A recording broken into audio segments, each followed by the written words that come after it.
Yeah, Andrew, of course, the round 2 of the John Deere Classic is underway. Kudos to Andrew. It is gorgeous out here, much better than the start yesterday, and I'm excited to be joined by this guy who I've known for quite some time, Tom Johnston from the Dispatch, Rock Island Argus, and Quad City Times here covering the John Deere Classic. And of course, all the talk yesterday was that number 59. And I wanted to bring you on because that's not the first 59 out here. So we'll talk about the old one in a second, but Hayden Springer yesterday, the conditions were great. What did you take out of his performance?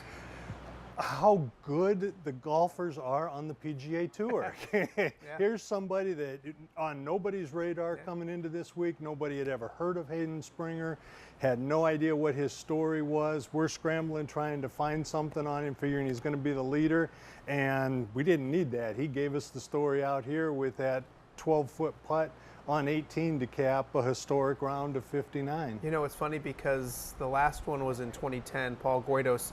Yes, what do you it was. remember about that? Because I kind of remember the same thing, hustling around in the morning because this, and we knew who Paul Guidos was a little more maybe, but it is a hustle. It is a breaking news type of situation, isn't it? Yeah, but not a familiar name. You know, with the name guys in the field, you're expecting maybe a Jason Day or a Jordan Spieth to shoot a 59, but you get one of the guys from down the priority list and doing that, and it was the same with Guidos. Nobody expected Paul Guidos to come out on Thursday morning and shoot 59.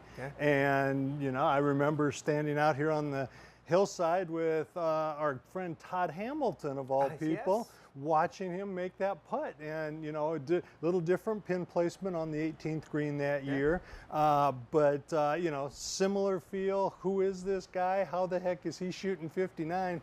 But it just goes to show you how darn good these guys are. It's a totally different ball game than the golf that you and I play. Yeah, absolutely. You can see some video of Springer right there. That was the putt on 9 that gave him a record as well. 27 and a 9-hole score here at Deere Run, the best ever out here at Deere Run. The one thing I remember about 2010 is that, you know, Paul Guidos did that, and then quietly some guy named Steve Stricker in the afternoon shot a 60.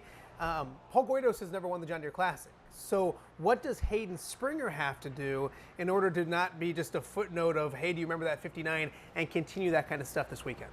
Well, it's going to be tough. The toughest thing is to back up a good round on tour. That year in 2010, Stricker followed up his 60 with a 66. Guidos shoots 68 and loses the lead. So chances are Hayden Springer's not going to have the lead at the end of the day. It's going to be tough for him. Guys are shooting some decent scores out there. I know early this morning, Jason Day, we were talking, it was what, five under already on his round. He's going to be here this weekend. That's good for the tournament.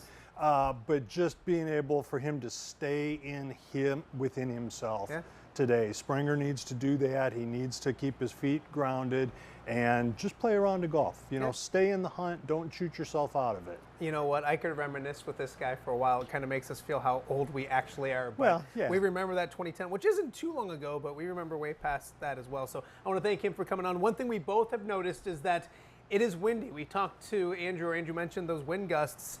The scores aren't what they were yesterday.